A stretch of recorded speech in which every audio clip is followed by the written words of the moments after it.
Գյումրիում իր դռները բացեց հայ-ֆրանսիական հոգեբանական և սոցիալական աջակցման կենտրոնը, որը անվճար աջակցություն կցուցաբերի Լեռնային Ղարաբաղից բռնի տեղահանվածներին և պատերազմի հետևանքով հոգեբանական խնդիրներ ունեցող անձանց։ Կենտրոնը բացվել է և կգործի Ֆրանսիական լույս ասոցիացիայի աջակցությամբ, որի հիմնադիրը ֆրանսաբնակ բժիշկ Լևոն Խաչատրյանն է։ Վիրաբուժական բարեգործական առաքելությունից բացի 2020-ի պատերազմից հետո Լևոն Խաչատրյանը հիմնադրամ է ստեղծել։ Հասկացանք, որ հոգեբանական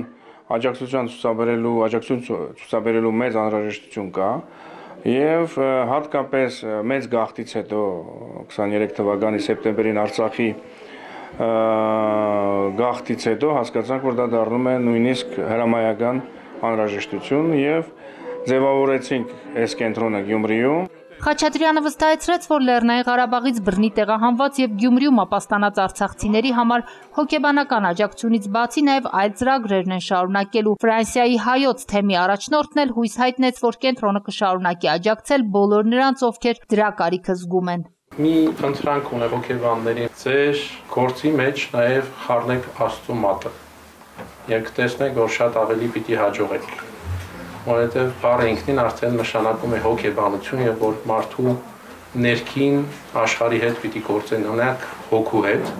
Նմանատիպ կենտրոնի բացումը Հայաստանի երկրորդ քաղաքում ողջունեց Հայկական հոգեբուժական ասոցիացիայի նախագահ Արմեն Սողոյանը։ Ըստ նրա, հանրապետությունում ռեսուրսների մեծ մասը կենտրոնացված է մայրաքաղաքում եւ նոր կենտրոնի ստեղծումը կարևոր քայլ է հոգեբուժական ծառայությունների ապակենտրոնացում ապահովելու համար։ Այն համագործակցային մթնոլորտը, որը տիրում է Գյումրիում հոգեկան առողջության ծառայությունների մոտ, միանշանակ կնպաստի, որպեսզի նոր ծառայությունը զարգանա եւ